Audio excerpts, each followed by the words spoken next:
an audio test of D-Star digital mode. I'm transmitting from an ID50, which is digitizing my voice into D-Star, and it's being picked up by the ID52 here. You're hearing my voice on the receive side. This is a digitized Josh. Kilo India 6, November Alpha Zulu test. KI6NAZ. You can almost tell like a sea change or the change in the weather when a ham radio topic will come back up. And we're back with the time-old tradition of people asking, does ham radio need the internet to work? And the answer is just emphatically no. But the internet can help. And I'm going to try to explain that nuance because it's a little shifty in how you go about this. Let me show you my radio here. So this is a flex radio that you're looking at the waterfall of, right? And I'm going to play for you digital noise that's in the form of FT8, a digital mode. And don't worry, we're going to talk about digital voice as well. But both of these things leverage the internet for added functionality, but its core fundamental use case, no internet's required. So let's take a listen to this, the dulcet tones of FT8. Oh, baby. So what are we hearing?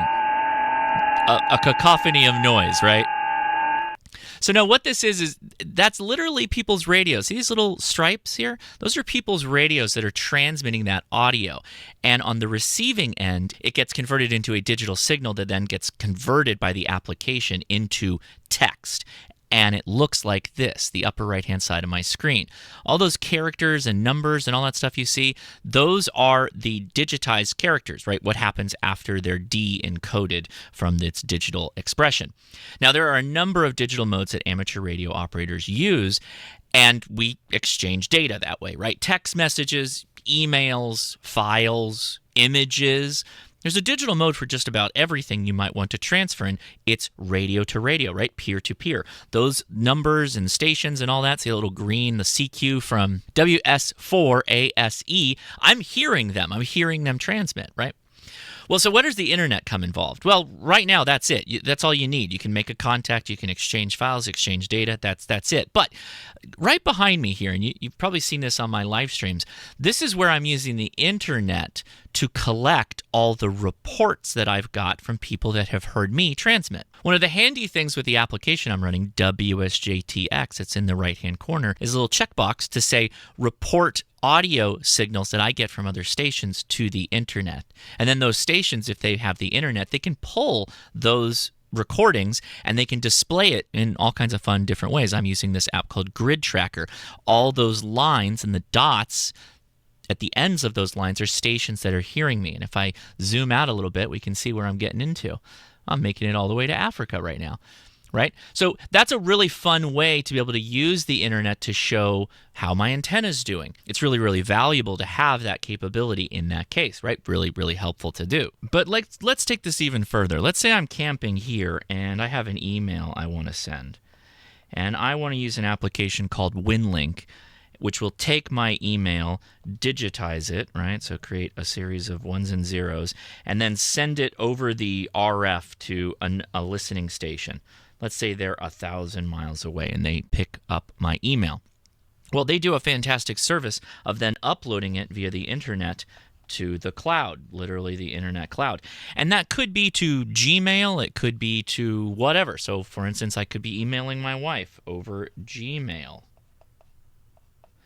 And when she checks her email, she'll have it from me. So I use the RF to get out of this area where I may not have internet to somebody who does have internet, and then they upload it to the cloud, and that allows me to stay in communication with my wife. Which is one of the most fundamental things about radio is that for forever and ever, amateurs have leveraged capabilities like this. We call this integration into other systems to allow us to be able to do things that you just can't do without having an amateur radio license or specialized equipment that often comes with hefty service tags that you pay for to be able to do this kind of stuff. So being able to run 1,000 miles, and it could be closer, it could be further off, depending on the capability of my radio, and be able to hit somebody over the air, point to point, and then have them take my message and relay it to the internet is a fantastic and just extremely valuable capability. So now let's extend this into voice communication. So we talked about digital, right? Now we're going to talk about handhelds, right? So let's say you got a handheld and you're out in the field somewhere and you want to talk to somebody. But maybe you can't because you're separated from a mountain, so you might use a repeater to do that. And that repeater could be a D-star repeater, like this one in our example. Now with D-star, you can just work line of sight local communication, right? So I'm transmitting my D-star digitized audio, my voice, to the repeater that then gets picked up at the other end, or whomever is in with range of this repeater. So that's your fundamental radio capability. It doesn't matter if it's digital, analog, FM, no, never mind there. But the repeater, if it has internet access, well, it can go a step further, and it can also upload to the cloud. And then anyone that is subscribed to this D-Star talk group, or this reflector as it's called, they can then hear. So instead of this guy being line of sight to the repeater, he could be 1,000 miles away and still be able to hear the conversation that I'm having, or my saying, hey, can you hear me? Am I making it, right? So another incredibly valuable integration into another service. Your fundamental RF path is still there, but then you have the added capability of getting that out to the internet. Now, good news is analog radios we can also get onto the internet via things like All-Star and some other methods to do that. There is some digitizing that happens and some, artifacts as the audio gets compressed or whatnot. And I'm not talking like I'm highly educated in this space, but the mere fact that you're taking something that was an analog audio signal, right? So, a series of waves of differing oscillations and frequencies, or amplitudes and frequencies, and you're putting it onto the internet, it's going to get compressed, modified in some way to be able to achieve that. So when you're out and about, if you just have a couple of radios, you and your buddy, and you want to be able to talk over digital, if your radios allow it, you simply put them into digital mode. In this case, the ICOM way is D-Star, and so you just change your mode until it says DV. So let's take a look at that. So DV mode right here, if I cycle through it, FM would be your standard analog, and then DV. Now what if they don't match? And yeah, I'm on low power with a very small antenna. So let's put this one back on FM and let's hear what it sounds like if I transmit into it. Just a lot of staticky noise, right? But no, that's actual data that this radio is transmitting. It's just data that this isn't set up to demodulate or to de-encode. So let's put it back into digital. So now we're in DV, and what happens when I key up now?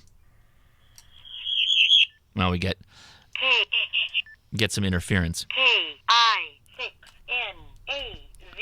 That KI6NAZ that this radio just played was transmitted from this radio. It was a part of the little burst of data when I keyed up, which is really handy. Again, if you're out and about, you can just kerchunk your radio and anybody listening will know who you are.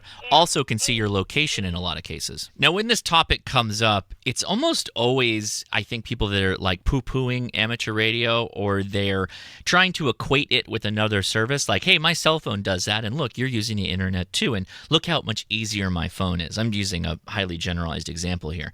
But I think it's also just people that aren't like fully understanding.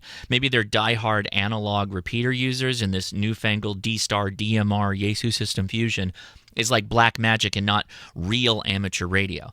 Far from it. Yeah, you can do simplex while driving down the road, while you're in a convoy with your buddies going across the country, and you can talk digital the whole time and not have any involvement of the internet, and that's, totally fine, totally radio. But the integration into things like the internet at large is an incredibly valuable asset to our amateur radio hobby and service. So I encourage you to check it out. If you'd like to know more videos on running digital modes, go ahead and take a look in the video description or the cards, and you can check out more. I appreciate it. If you like this video, go ahead and click thumbs up and subscribe. I'm Josh, KI6NAZ.